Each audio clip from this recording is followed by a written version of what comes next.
You're about to watch a video on setting up a conversation scene.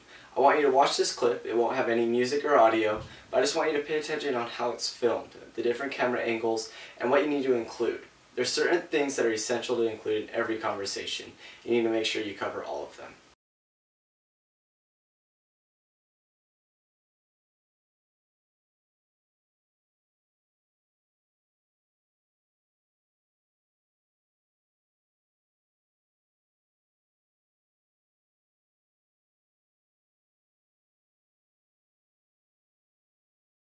In this conversation scene, our first shot was an establishing shot. Establishing shots are very important because they allow you to introduce where your characters are in a place and into their surrounding. Now, if you realize that we're on Wyatt's porch and we're drinking Mountain Dew. Now this is a key element. You need to realize that you can incorporate how much you show the audience into how you tell the story. And now that may seem very obvious, but if I had started out on a very close-up shot, and it may seem like he's just drinking Mountain Dew, and then it zooms out and he's in some ridiculous location, then that would surprise the audience.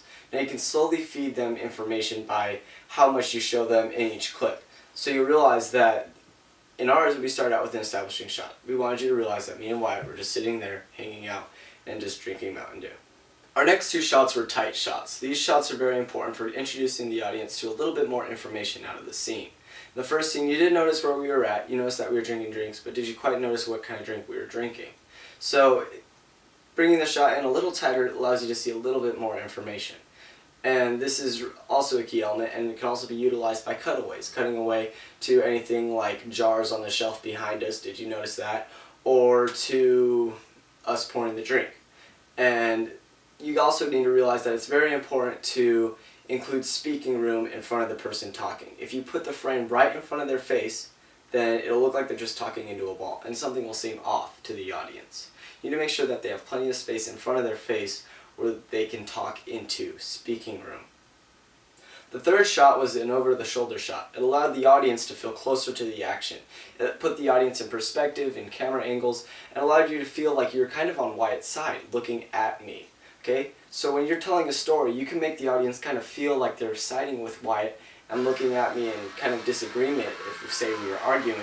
Or do the opposite. Have it be an over-the-shoulder shot behind me looking at Wyatt.